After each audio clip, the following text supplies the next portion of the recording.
Hello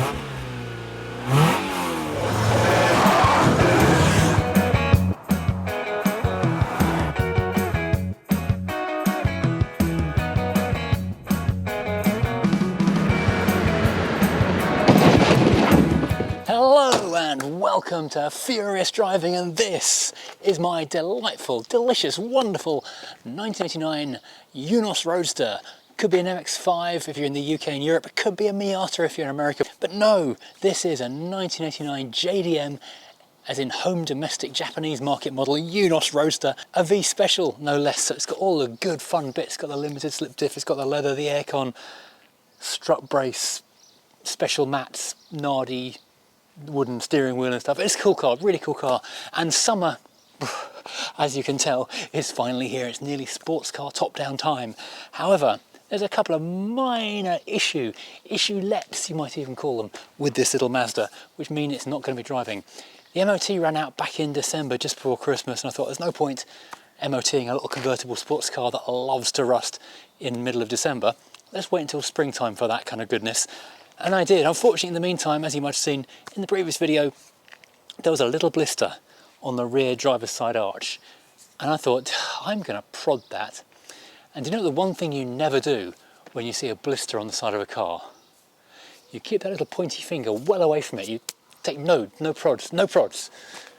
But I did. I prodded it. And now, problem number one, the gopping great hole in the side of the sill. It's big. It's embarrassingly big. And it's many layers of metal and it goes all under the car. So first thing, let's fix that. Second thing, when I first got this car, the suspension looked a little bit tired. It was looking very, very much too high. So I fitted a set of coilovers on this car to lower it and make this handling all kind of sporty and nice. However, that failed on two fronts. First of all, the lowest setting on those coilovers was higher than stock. Not cool.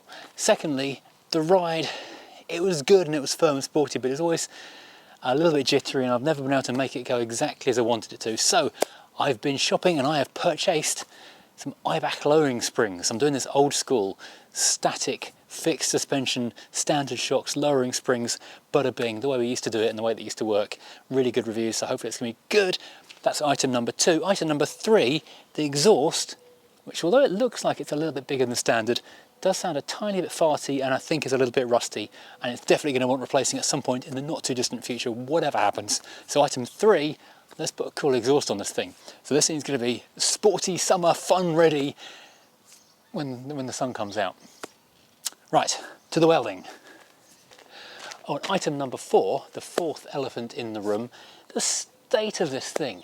I'm here in Kent, the southeast England, the bottom corner of the UK. We are just above the English Channel and just above Europe. Where we are, there's a set of hills called the North Downs, just a few miles to the north of us. And all the weather systems that travel across Africa, across Europe, all across Eastern Europe, everything, it comes this way, it hits those hills and it dumps everything those clouds are carrying all over southeast England. This is sand from the Sahara Desert. And yeah, we wash our cars, we keep them clean, and then 2 days later we get a little minor rain drop and suddenly everything is just like yellow, covered in mud. This is even underneath the carport this has happened. So yeah, thanks weather. So yes, item number four, get everything done, give it a really good clean. So why do I want to switch out these basically brand new coilovers that I fitted to this car when I got it a year ago? They've driven only a few hundred miles. Well, look at this arch cap, it's embarrassing. Look at the space between the top of the tyre and the bottom of the arch. This is literally a health hazard. You could have all kinds of animals taking nests in there. You could have foxes, cabbage patch kids, you could have ants. Do you want ants? Because that's how you get ants. That kind of arch cap, it's got to go. Right, so as we all know, welding is literally my favourite thing in the whole world. Well, not exactly. I kind of hate it and I would pretty much rather be doing anything else on the planet. I'd rather be watching EastEnders than doing this. Almost. But typically it's an MX5 / Miata / Eunos Roadster, and it kind of comes with the territory. You don't buy one of these cars and not expect to find your rear of your sills going at some point. It's just one of those things. So this was the thing where I basically had no rust in the car for the first year or so I had it. Coming MOT time, I thought, oh, there's a bit of a bubble there. I'm going to poke that. you never poke the bubble. Don't poke the bubble, because that's when the side of the car falls off. So it started off with a couple of little bubbles and ended up with this large area here, which is about 15 centimetres front to back and about 8 centimetres top to bottom. So it's a panel kind of like that. But there's also an inner panel which I've started when the weather got nasty, and then a second inner panel, and then the outer panel. So it's about 3 bits of metal. And then up here, which is also a tiny, tiny blister, which I thought I'd prod as well. And that turned into this little sort of 2 by 3 centimetre square little panel just there that needs tacking on. So yeah, that's the extent of the rust. And since I've got the wheels off anyway, I am going to tackle these rusty, crusty, unhappy looking trailing arms or control arms and give them a bit of a wire brush and a paint over, because they look a bit manky as it is. And also these coilovers, which are, as it turns out, not lowering springs at all. What reason? I can go gasser, I can go off-road on these, I just can't go low.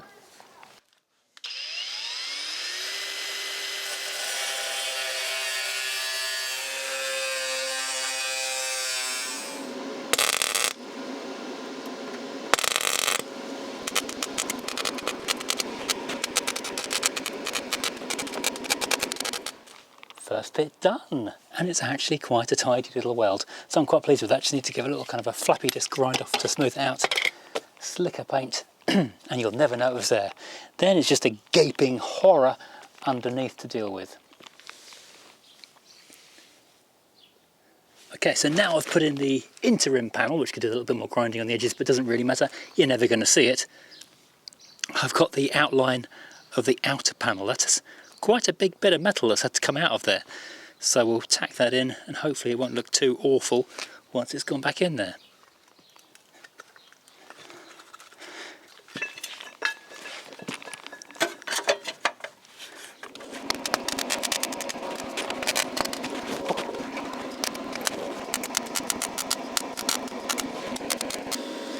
And a few minutes later, is as solid as you like. There's some seriously deep penetration into that metalwork, and yeah, it's actually not as flush as I hoped it would be. It moves slightly, so I'm going to have to give it a skim of filler to just take the edge off that, but it's kind of under the car, so you can't really see anyway. Now I just need to put a little end cap on there, and I'm done.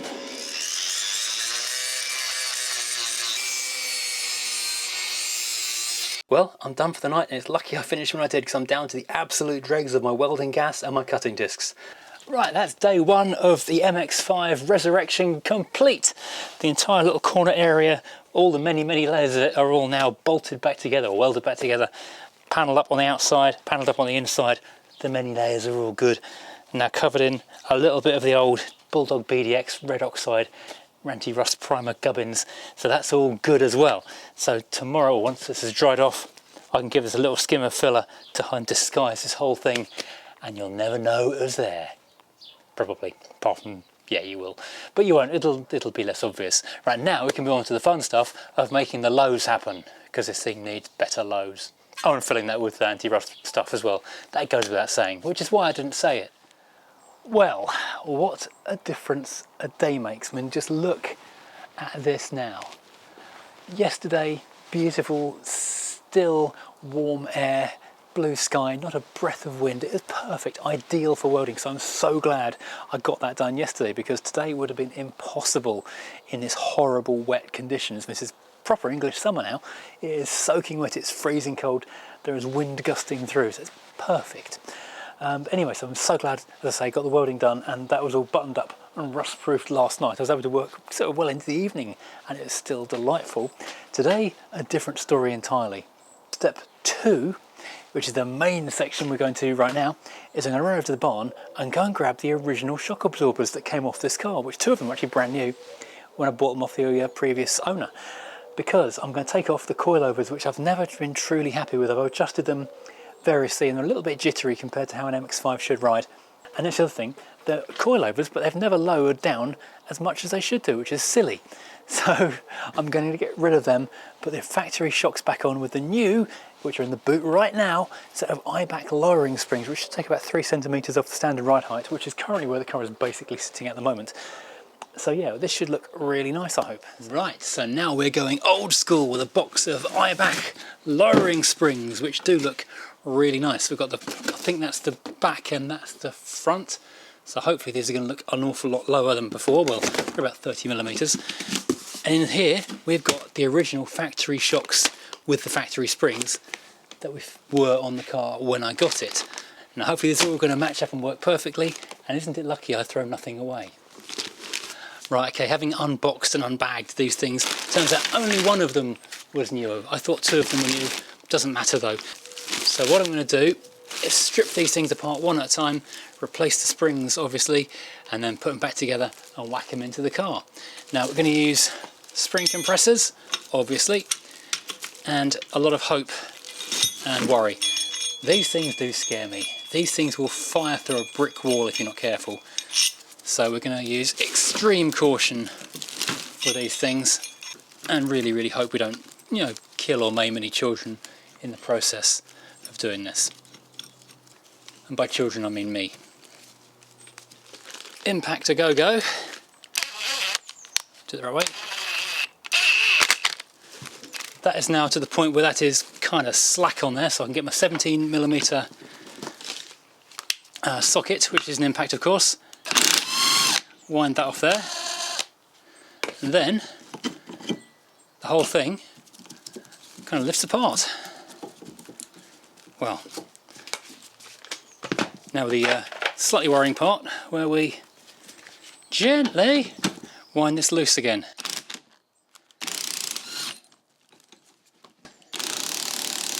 So ideally point it away from yourself. That's one. If you look at them, this one is quite a lot shorter, but it's also got quite a lot less winds. So I'm assuming this is the rear of the car where there's a lot less weight. This is the front of the car, but it's got to hold the whole engine up. So more winds in the coil. Brilliant. So now we know that this one on that second shock is pretty much that one, and this one is that one. I would actually quite like to give this a bit of a paint up, but I don't think I'm going to spend too much time doing this in case it turns out to be absolutely jank, in which case I'm going to be replacing these shocks anyway. I mean, I hadn't factored replacing these shocks in because I thought, or remembered them being newer than this. They're not that pretty, it turns out, but they're not expensive to replace. So if this works out really well, then I'll go and get a new set. I'm working out, of course, which way up they go, and there is writing on there, so I'm going to keep that the right way up, and that hopefully will be all good.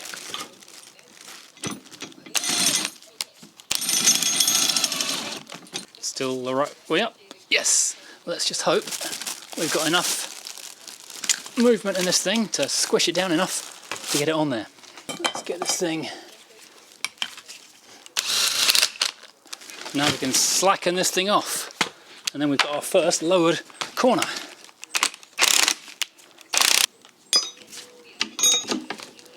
There we go. Right, so we have our first our first problem, in fact, because something I wasn't paying attention to was the orientation of those two top bolts, because those need to be exactly the same way around as they were before, which is in line with that bit at the bottom. So I'm going to have to loosen it off again. Oh, you muppet! One down, and it's pointing in the right direction now. So let's move that into there as a done one, and move this one into the to-do pile, and do it.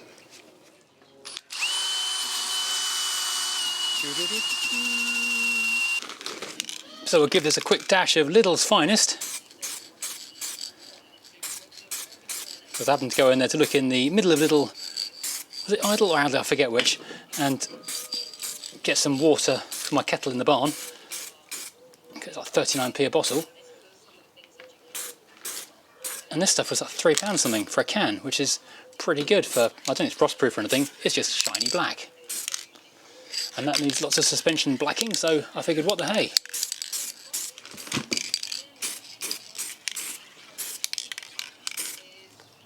All I'm really doing is just slowing myself down, which is really silly, because I want to crack on and do this, and I've just slowed myself down so I can't put the spring back in immediately. What a flump. I wonder if I should be doing this on these shocks at all, or if I should be not wasting my time and going buying some new shock absorbers. Answer's not on a postcode because postcard, because I know the answer already. I just don't want to hear it. Right, and now we have 2 done. Although I am looking at these shocks thinking these look way more tired than I remember.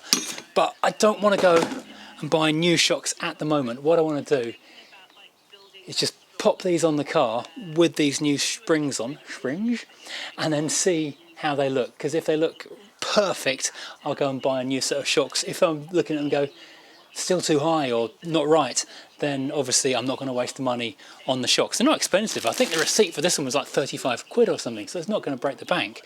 But I don't want to be wasting time and money buying new stuff if I don't need it or if it's wrong. This is something interesting which I hadn't actually noticed before. This spring, which was on the front of the car, on the new shock as it happens, has actually fractured. And it must have been fractured a while because it's got a bit of rust in there. Modern springs, modern standard or off-the-shelf springs really don't seem to be very high steel anymore.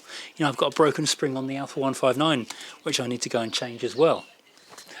Right, slight change of plan.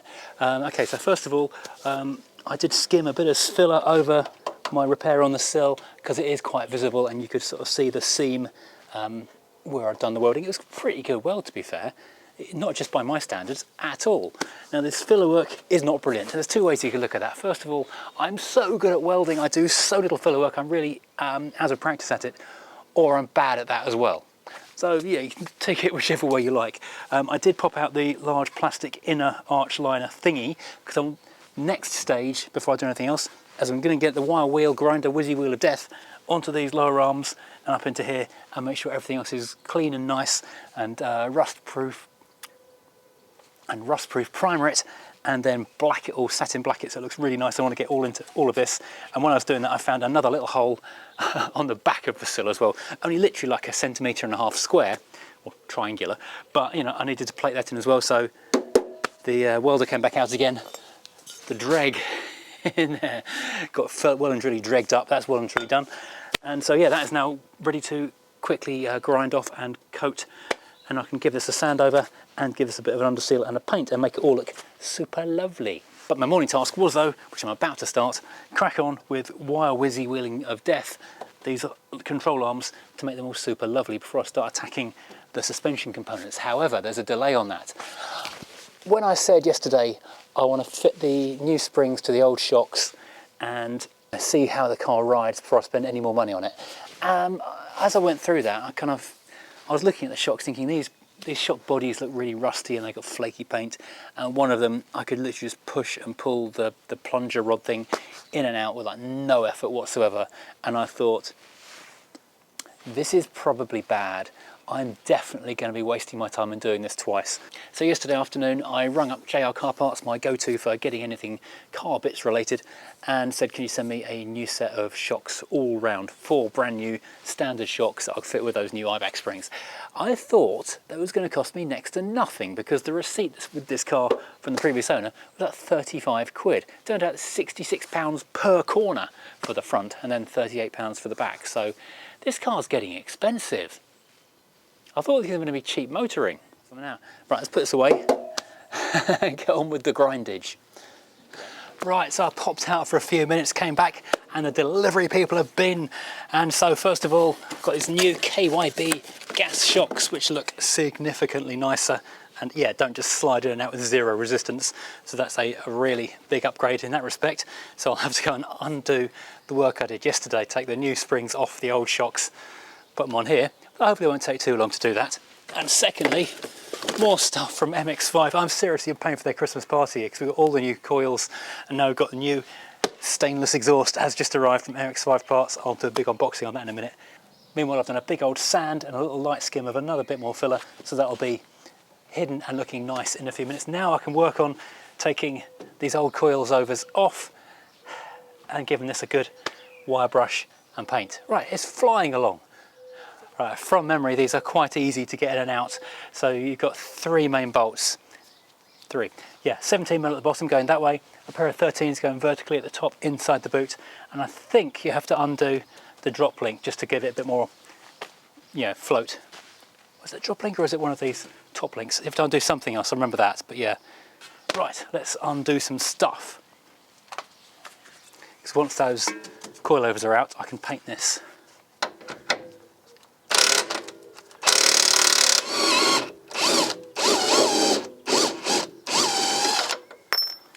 One down. Now, can I get the 13s out? Up top. It's a yes. Yeah, I think it's the 14mm on this drop link you've got to undo. Passenger side, now I know what I'm doing, zero messing, out it comes straight away. Now before I go and change the shocks and springs over, I'm going to give this a bit of a wire brush, a bit of a red oxide and a bit of a black zap. Make it all look pretty. Obviously this is not an essential part of the job. I just want the car to look as nice as possible and not be all sort of scabby and horrible. That's great, yep.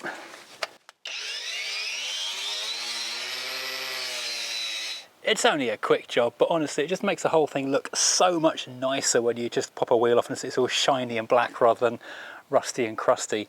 And once that red oxide there in that corner has dried, I can sort that out as well. So I thought I was done with the old spring compressors, but these new ones are so much nicer, these new shocks, than these crusty old fussed messes. In fact, they even look lower, or smaller body anyway. So yeah, this is definitely an upgrade in every possible sense of the word. So I just need to get all the stuff apart again. I'm sure the neighbours are going to love me at this point in the day. But yeah, I think I was being a bit optimistic, hoping that these were going to be good enough to use. Because yeah, looking at them now, they just look so horrible. And also having just popped off the coilovers, which looked magnificent. I mean, they were rubbish. They weren't ideal for the car, but they looked so good. Oh, that's actually loose already. It's actually surprisingly quick process once you've got it all dialed in and you know what you're doing.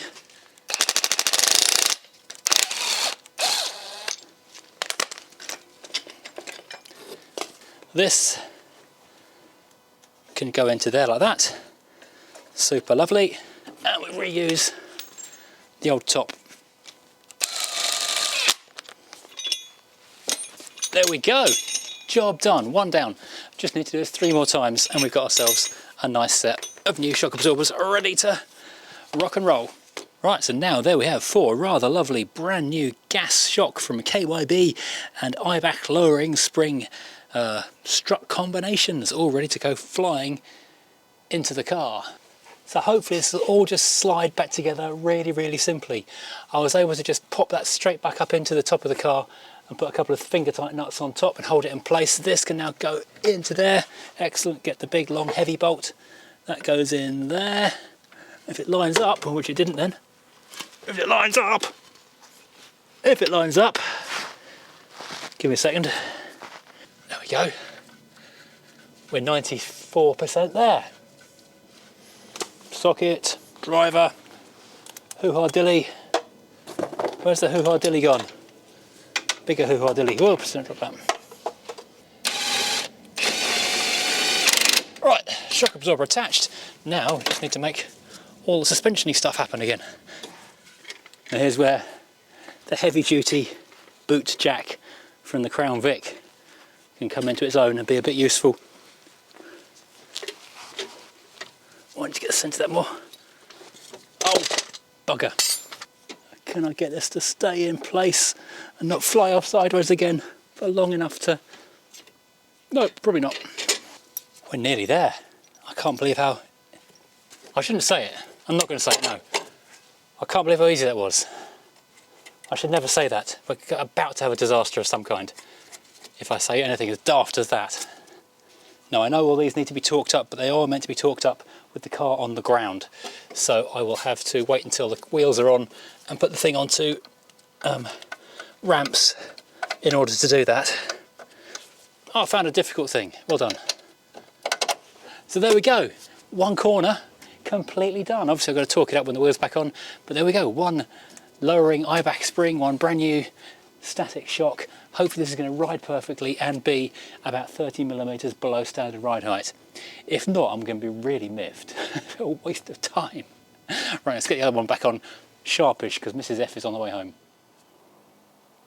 So just as dusk is falling, side 2 is done as well, so I'll pop the wheels back on, put it back on the ground, and we'll come and delve into the exhaust pipe and the front wheels tomorrow because, well, it's about 8:30 now, so time to stop playing. Okay, the back of the car's done, and it's kind of hard to tell seeing as it's just come off the jacks, it's dark, it's on a slope, but that is quite tight. That's like a 2-finger gap. That is a definite 3-finger gap, so I think we have achieved lowness, which is good.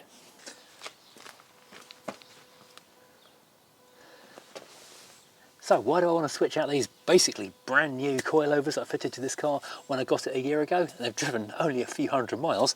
Well, look at this arch gap, it's embarrassing. Look at the space between the top of the tyre and the bottom of the arch. This is literally a health hazard. You could have all kinds of animals taking nests in there. You could have foxes, cabbage patch kids, you could have ants. Do you want ants? Because that's how you get ants. That kind of arch gap, it's got to go. Right, so the front of the car is a little more complicated than the back because obviously you've got the geometry and stuff of the front suspension and the steering. So as before, we've got 2 little nuts on top to undo, and that will drop the thing drop down. We've also got the big bolt on the bottom. I don't know if you can see that down there. That will undo that to release the shock from the bottom, well, it's bottom from the lower arm. Then we've got to release a couple other bits and pieces, and I forget what we had to do. Did we do the control arm and that and the top just there at the bottom? We undid something to allow the whole kind of wheel assembly or the hub assembly to flop forward and get access. It was more work, that I do remember. 4 hours later. So after struggling with all the nuts and bolts and things that will not come undone on the front end of the hub, I was watching a quick video from an American guy who took off this under tray, undid this big bolt here and dropped the back of the A-arm instead. So I'm going to give that a quick go, see if this works any better. Although because I've got air conditioning and an oil cooler on this car, I don't know if this is going to work out or not. I think his car was more basic than mine. I was right to be dubious. It has in fact just collided with the 12mm bolts that hold the anti-roll bar bush in place. One of them just bent slightly as I was trying to take it out, which is brilliant. But having just taken one of the anti-roll bars out, amazingly, this does actually work. If I can now drop that, oops, I can stay up there. That can then drop down, and in theory, I can free off and release. There we go. Got access to releasing it now, because when I did it the other way, that A-arm was a big problem. And with that extra bit of motion, I don't need to undo the track end rod anymore, so I can just rotate everything and take that bottom link out, thank goodness. So that means this can push down now and just lift straight out. I wish I'd known that when I did this last year. That's so much easier. Right, let's see if we can get this thing in more easily this time.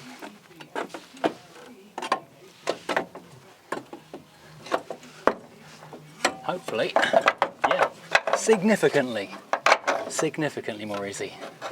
There's the simple answer to that. Where's the bolt gone? Lost the bolt. Oh, getting there.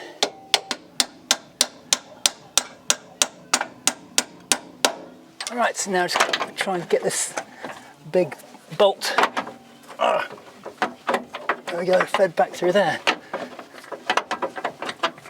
There we go. Hurrah!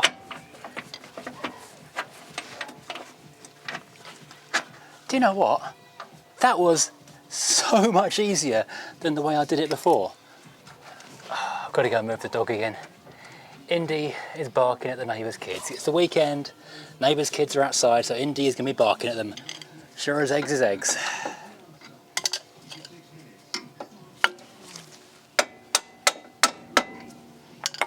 Right, now side 2, having done the first one with that new technique, this one hopefully will be easier. I did spray some Bulldog on it earlier.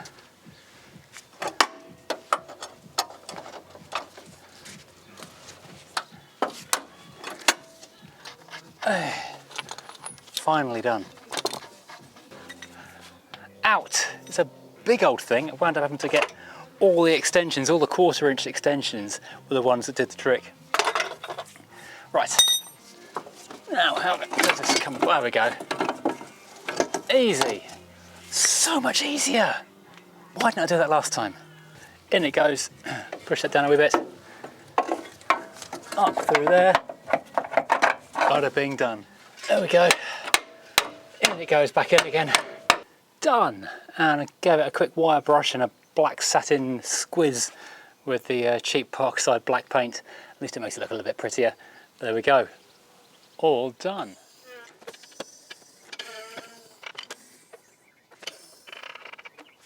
Lucky I've got low-rise jacks, because finally this thing is low.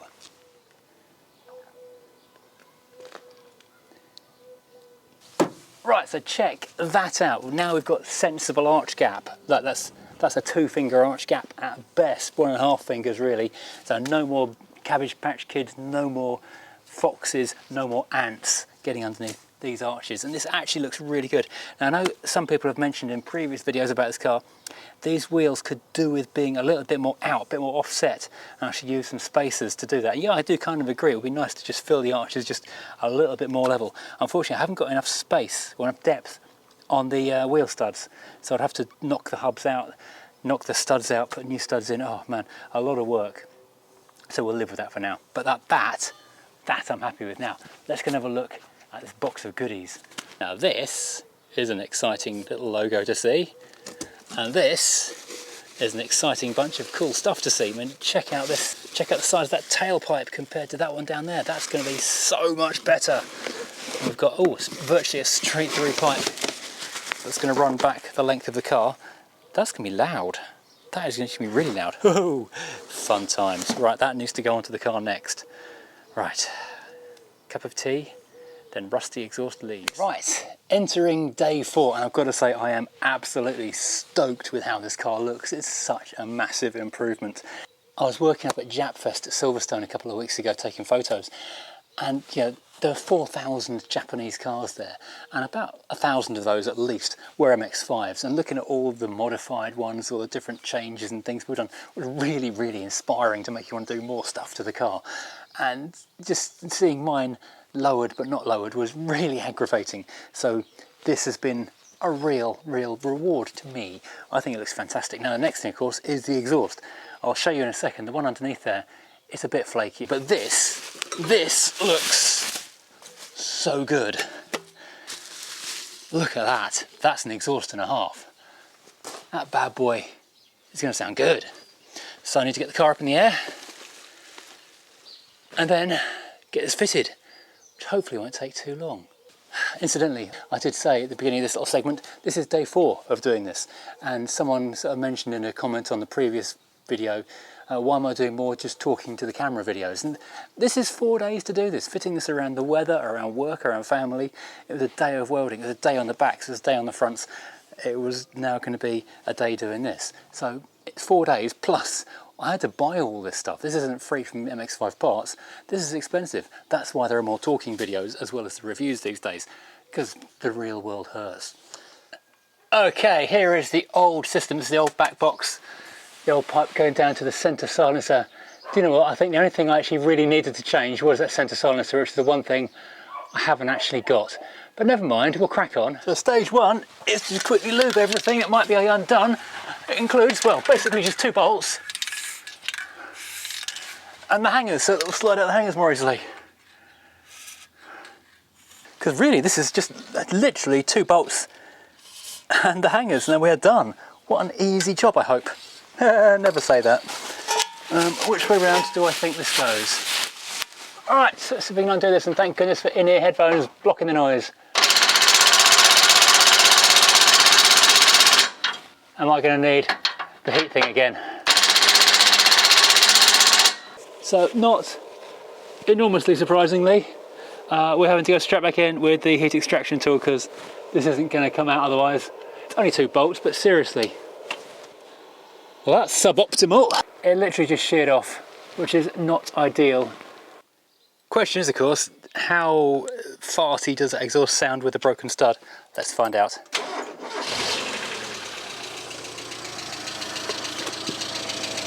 Surprisingly, not farty at all. I'm trying to get away with that on the MOT. Right, the car has now received the finest Lucky Costa style rattle can resto. If in doubt, spray it black and it'll be fine. So the car looks nice underneath, but that broken stud does mean this is now a job for someone else. And I'm probably going to have to go and buy a new, I'm going to call it a central silencer, but I think that's the cat because there is a sensor going into that one, which is also going to be an absolute so-and-so to remove. So, yeah, that's the job to take down to a garage. You've got a ramp and extreme violence. At least it does run silently enough that I can drive it around places and get that fixed at a later date. And what I did just interestingly discover, an entire centre box back exhaust system for an MX5 will fit in the boot of an MX5, which is convenient for storage for the time being. Right, let's get this thing down and do the final thing on my list, which is to make it clean, because frankly it's disgusting at the moment. Well, I said at the beginning I was going to give this car a wash, and finally we're going to end the video with the ASMR snow foam montage. Well, we got the shocks done, we got the welding done, couldn't get the exhaust done because problems. So let's at least get the snow foam done.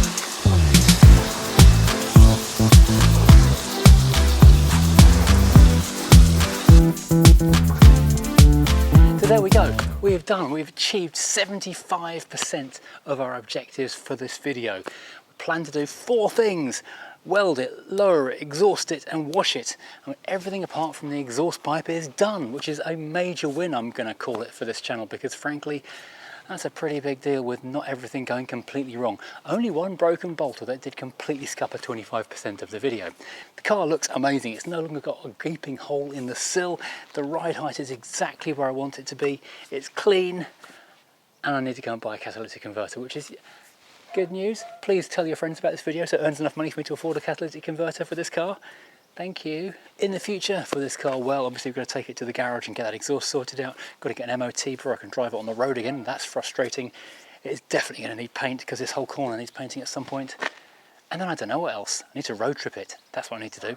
Right, thank you for watching. So please, as always, like and of course subscribe. If you want to support the channel, then please, of course, pass this video on to other people to watch and enjoy. Maybe consider becoming a Patreon or a channel member. Head over to the furiousdriving.co.uk web store where you can find hats like this, t-shirts not like this, magnets, stickers, mugs, and many more things.